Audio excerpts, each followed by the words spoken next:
सभी दोस्तों को हम एक बार फिर से हाय हेलो करते हैं और सभी दोस्तों का वेलकम करते हैं। इस लेक्चर में हम एक छोटा सा क्वेश्चन डिस्कस करने जा रहे हैं। एक छोटा सा कंसेप्ट है, ये इनफैक्ट एक क्वेश्चन ही है, समझ लो। ये क्वेश्चन काफ़ी दफ़ा सीबीएसई और स्टेम के पेपर्स में पूछा जाता है। एक आध दफ़ा लॉन्ग में भी आ चुका है कि compare the relative stability of manganese 2 positive ion and Fe2 positive ion, कि मैंगनीज का जो 2 पॉजिटिव आयन है वो ज़्यादा स्टेबल है बनिस्बत आयरन के 2 पॉजिटिव आयन के। इसको एक्सप्लेन करना था, ठीक है। और यही चीज़ शॉर्ट में भी पूछी जाती है। हमारे पास दो आयन्स हैं, आयरन का 2 पॉजिटिव आयन और मैंगनीज का 2 पॉजिटिव आयन्स। इनकी स्टेबिलिटी को एक्सप्लेन करना है। और ये जो वाई वाले क्वेश्चन होते हैं ना कि why Mn2 positive ion is more stable than Fe2 positive ion, ये बड़े ज़बरदस्त किस्म के क्वेश्चन होते हैं। बस हमें हाँ में हाँ मिलानी होती है अगले बंदे की। Fe2 पॉजिटिव आयन है ना, वो बड़ी आसानी से Fe3 पॉजिटिव आयन में कन्वर्ट हो जाता है।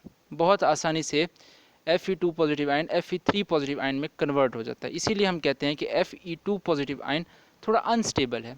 जबकि जो मैंगनीज का आयन है वो Mn3 पॉजिटिव में कन्वर्ट होता तो है, Mn+3 में कन्वर्ट होता तो है Mn+2, लेकिन इतनी आसानी से नहीं होता कि जितनी आसानी से Fe+2 Fe+3 में कन्वर्ट हो जाता है। बात रिपीट कर रहा हूँ कि Fe+2 Fe+3 में आसानी से कन्वर्ट हो जाता है, जबकि Mn+2 Mn+3 में कन्वर्ट होता तो है लेकिन इतनी आसानी से कन्वर्ट नहीं होता। इसके पीछे एक बाकायदा लॉजिक है, और वो लॉजिक ये है कि हम इलेक्ट्रॉनिक कॉन्फ़िगरेशन को देख करके बात कर सकते हैं और अपना एक्सप्लेनेशन दे सकते हैं, हाफ फील्ड और फुल फील्ड ऑर्बिटल्स के कंसेप्ट को जहन में रखते हुए। इनका इलेक्ट्रॉनिक कॉन्फ़िगरेशन अगर देखा जाए तो मैंगनीज़ एटॉमिक नंबर 25, इसका इलेक्ट्रॉनिक कॉन्फ़िगरेशन हम वैलेंस शेल वाले देख रहे हैं, यानी 3D और 4s में इलेक्ट्रॉनिक कॉन्फ़िगरेशन देखेंगे। नीचे वालों को ज़रा छोड़ रहे हैं सिंप्लिसिटी के लिए।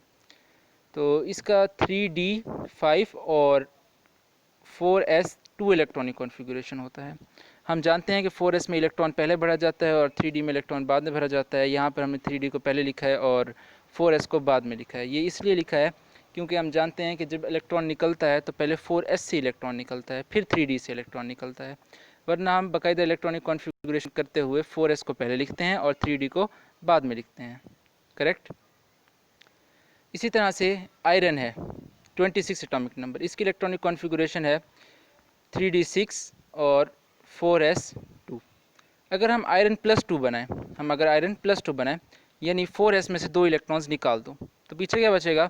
3D6 और 4s हो जाएगा 0, 4s हो जाएगा 0। अगर हम आयरन +3 बनाएं यानी Fe+3 बनाएं, तो हमें क्या करना पड़ेगा? 3D में से एक और इलेक्ट्रॉन निकाल दो, यानी भी 3D6 है ना, तो 3D5 हो जाएगा, 3D5 हो जाएगा, और 4s तो 0 है ही है। इसी तरह से मैंगनीज़ +2 बनाओ Mn+2, तो उसको बनाने के लिए 4s में से दोनों इलेक्ट्रॉन निकाल दो, 3D5 हो जाएगा और 4s 0 हो जाएगा। नीचे अगर हम Fe+2 में देखें तो वहाँ पे 3D6 4s 0 है, और हम अगर Mn+2 में देखें तो यहाँ पर 3D5 4s 0 है। नीचे 3D6 है, ऊपर 3D5 है। तो हम जानते हैं कि half filled orbital is more stable, half filled orbital is more stable. Mn+2 में 3D5 हाफ फील्ड है। D में मैक्सिमम इलेक्ट्रॉन कैपेसिटी हम जानते हैं कि 10 होता है, और मैंगनीज़ के केस में 5 इलेक्ट्रॉन्स, Mn+2 के केस में 5 इलेक्ट्रॉन है, जबकि Fe+2 के केस में 6 इलेक्ट्रॉन है। अगर हम Fe+2 को मौका दें कि वो एक इलेक्ट्रॉन लूज़ कर दे, तो वो खुशी खुशी एक इलेक्ट्रॉन लूज़ कर देगा, उससे कोई प्रॉब्लम नहीं होगा, क्योंकि 3D5 में वो स्टेबल फील करेगा। जबकि अगर हम Mn+2 को कहें कि वो एक इलेक्ट्रॉन और लूज़ कर दे, Mn+3 बना दे, तो वो इलेक्ट्रॉन लूज़ कर तो देगा, हम एनर्जी देंगे, आयोनाइजेशन एनर्जी देंगे स्पेसिफिक अमाउंट में, तो वो अपना इलेक्ट्रॉन अगला तीसरा इलेक्ट्रॉन लूज़ कर देगा, लेकिन इतना ज़्यादा स्टेबल नहीं होगा। तीसरा इलेक्ट्रॉन लूज़ करवाने पर इलेक्ट्रॉनिक कॉन्फ़िगरेशन मिलेगा 3D4 और 4s 0 वैसे का वैसा। तो इन दोनों को कंपेयर करके Fe+2 को और Mn+2 के इलेक्ट्रॉनिक कॉन्फ़िगरेशंस को कंपेयर करके हम इस बात का एक्सप्लेनेशन दे सकते हैं कि Mn+2 ज़्यादा स्टेबल क्यों है। Mn+2 में 3D5 इलेक्ट्रॉनिक कॉन्फ़िगरेशन है, जबकि Fe+2 में 3D6 इलेक्ट्रॉनिक कॉन्फ़िगरेशन है।